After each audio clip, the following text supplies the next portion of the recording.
ত্যাগ তারা করেছেন এই স্বাধীনতার জন্য।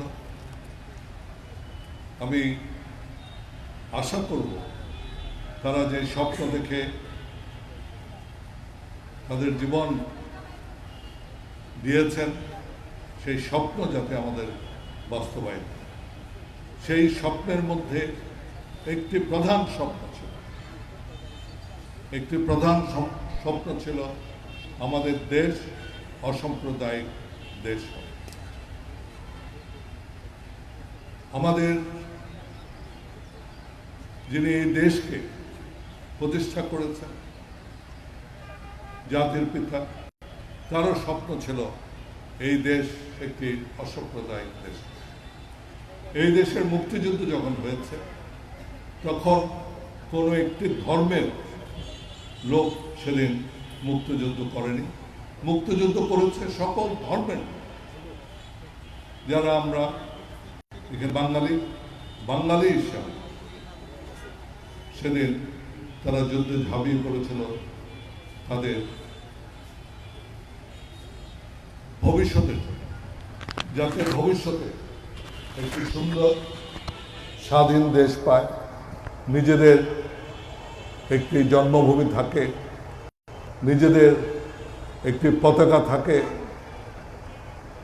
এই স্বপ্ন বাস্তবায়িত করার জন্য একদিন সকলে সম্মিলিতভাবে এই মুক্তিযুদ্ধ করেছে। তাই আমরা চেয়েছি একটি বাংলাদেশ যেখানে প্রত্যেকটি ধর্মের মানুষ সমান অধিকার নিয়ে বাঁচে। আমাদের ইউএনও মহোদয় একটি কথা বলেছেন, সম্প্রীতি, অর্থাৎ আমাদের মধ্যে মিল আছে কিনা। মিল আছে, তবে মিল থাকে না যখন একটি পরিবারে এক ভাইকে পক্ষপাতিত্ব করা হয় আরেক ভাইয়ের বিরুদ্ধে, তখনই কিন্তু মিলটা নষ্ট হয়ে যায়।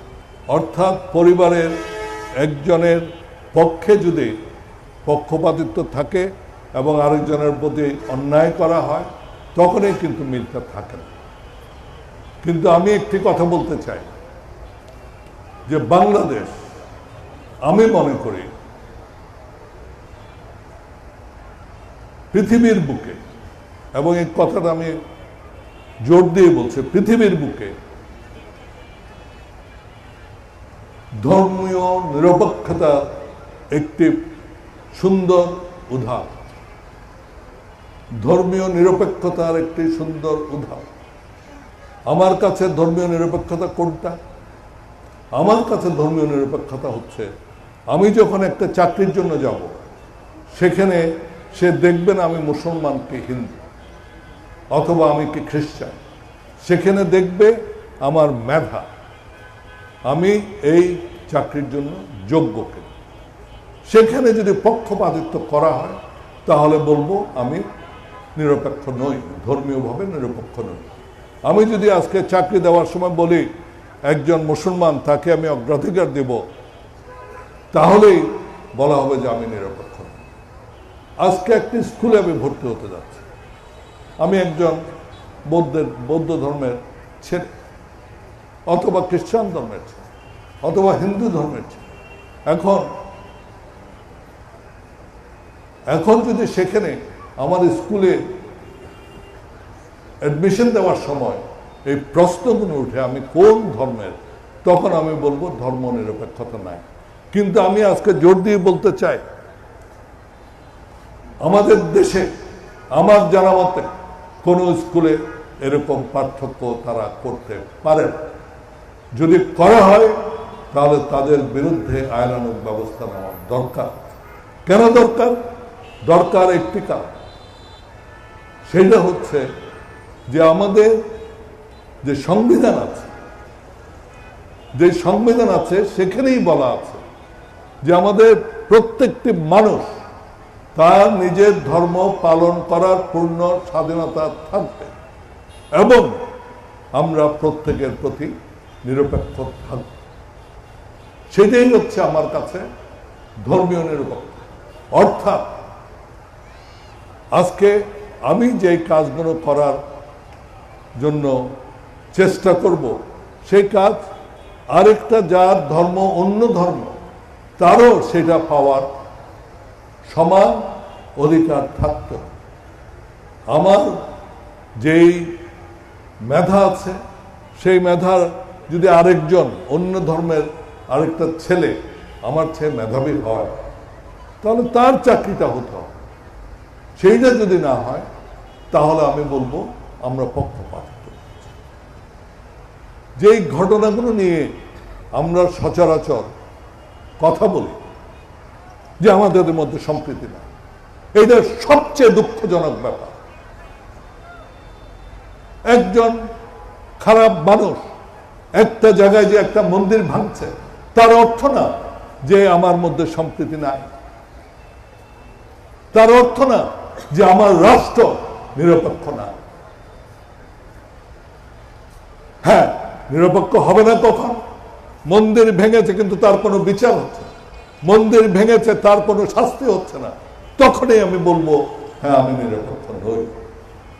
সুতরাং বাংলাদেশে আমার জানা মতে যখন এই ঘটনা ঘটেছে আমরা চেষ্টা করেছি, হ্যাঁ সব সময় সবকিছু সম্ভব হয়নি, কিন্তু কোনো ঘটনা ঘটলেই ধর্মীয় সম্প্রীতির কথাটা উঠে। আমরা ওই গতকাল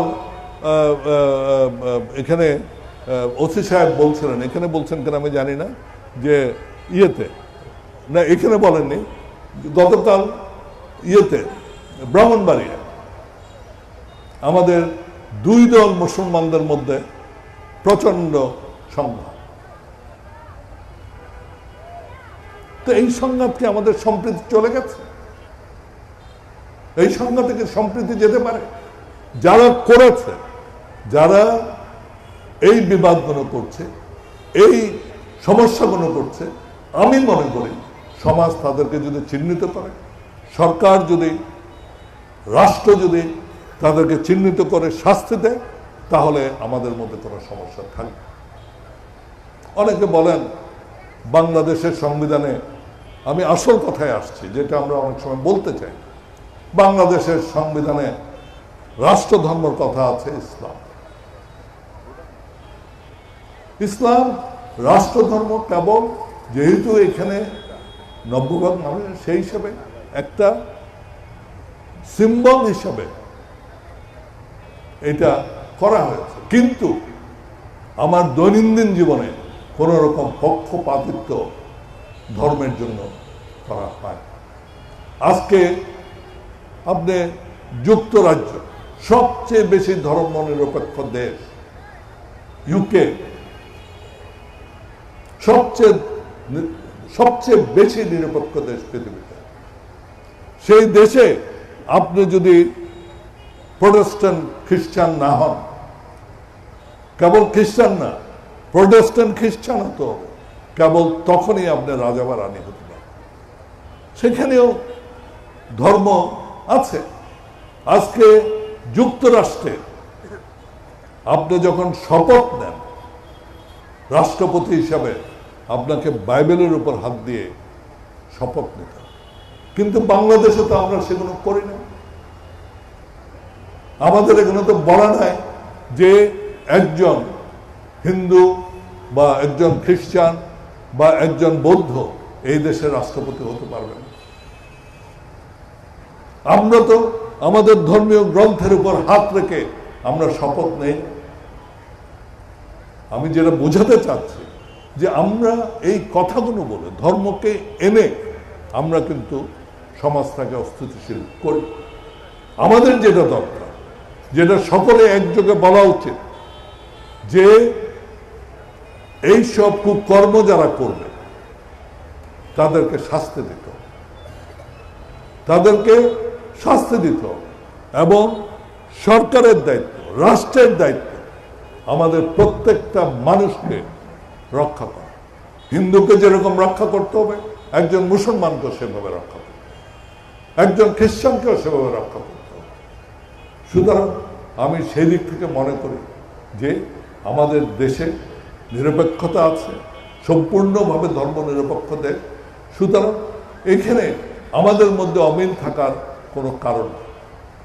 একটা পরিবারেও ভাইয়ে ভাইয়ে গন্ডগোল হলেই সব শেষ হয়ে যায়। আমরা যদি ঐক্যবদ্ধ হতে পারি অন্যায়ের বিরুদ্ধে, এইসব দুষ্কৃতিকারীদের বিরুদ্ধে, তাহলে দেখবেন যে এখানে সম্প্রীতির কোনো হাটাজারি ধর্মীয় সম্প্রীতির সবচেয়ে উজ্জ্বল দৃষ্টান্ত। এই যে আমাদের মন্দির, কালী মন্দির আর মাদ্রাসা আজকে 100 বছর, 100 বছর। এবং আমার জানা মতে কিছু জমি এই মাদ্রাসার এগুলো অনেক হিন্দুরাও এখানে দিয়ে দিয়েছে। একই দেওয়া 100 বছরের কোনো সমস্যা হয়। তাহলে সমস্যাটা কোথায়? আমার নিজের চোখে দেখা, এটা কোনো আমি অন্য থেকে শুনে বলছি না, আমার নিজের চোখে দেখা। যখন এই কালী মন্দির ভাঙতে এসেছিল কিছু দুষ্কৃতিকারী, তখন এই মাদ্রাসার শিক্ষকরা নেমে এসেছিল এই কালী মন্দিরকে বাঁচানোর জন্য। এটা আমি সাক্ষী, কারণ আমি সেদিন ওখানে ছিলাম। সুতরাং এই যে কথাগুলো উঠে, এটা খুব দুঃখজনক। এবং সেই জন্য আমি মনে করি ধর্মীয় সম্প্রীতির যেই সব আলোচনা হয়, সেখানে যেটার উপর জোর দেওয়ার দরকার সেইটা হচ্ছে যে যারা দুষ্কৃতিকারী, যারা এগুলোর চেষ্টা করবে, আমাদের মধ্যে যে সম্প্রীতি আছে সেটা নষ্ট করার চেষ্টা করবে, তাদেরকে সাজা দিতে হবে। তাদেরকে আমাদের বুঝতে হবে কারা করছে, এবং তাদেরকে যাতে তাদের ব্যাপারে কঠিন সাজা দেওয়ার বন্দোবস্ত করতে পারি, তাহলে সকলেই মনে করবে যে না, আমার আসলে এই দেশের সমান অধিকার নিয়ে আমরা বেঁচে আজকে। কারণ এটার আরও একটা কারণ আছে, কেন আমরা সম্প্রীতি চাই।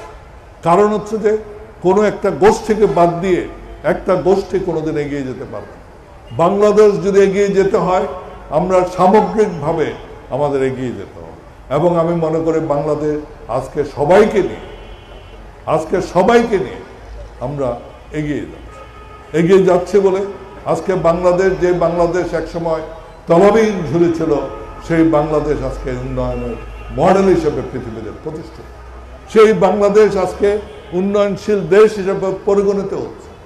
মাত্র 50 বছরের মধ্যে যে ভারত একদিন আমাদেরকে সাহায্য করেছিল আমাদের স্বাধীনতা যুদ্ধে, সেই ভারতকে আজকে, যে ভারতকে পৃথিবীর এটাও একটা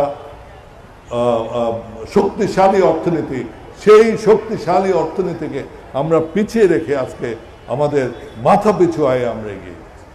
আমাদের সামাজিক সুযোগ বলুন, অর্থনৈতিক সুযোগ বলুন, প্রত্যেকটা সুযোগেই আমরা আজকে ভারত থেকে এগিয়ে যাচ্ছি।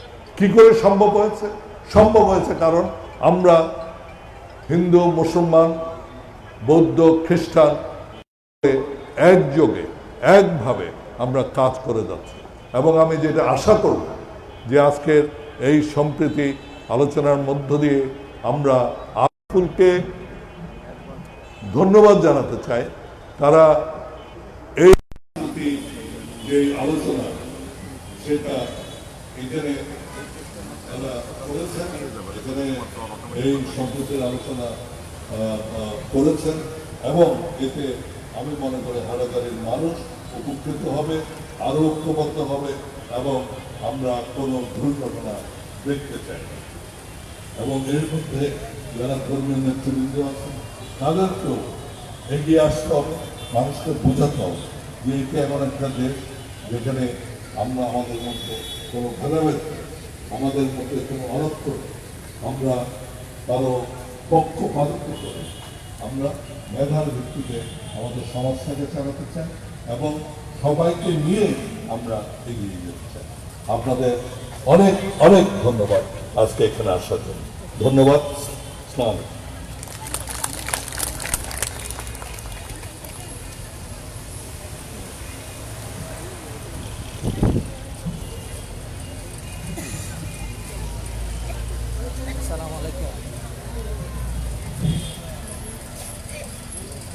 উপস্থিতি আমি ধন্যবাদ এবং কৃতজ্ঞতা জ্ঞাপন করছি আমাদের সম্মানিত প্রধান অতিথি মহোদয়কে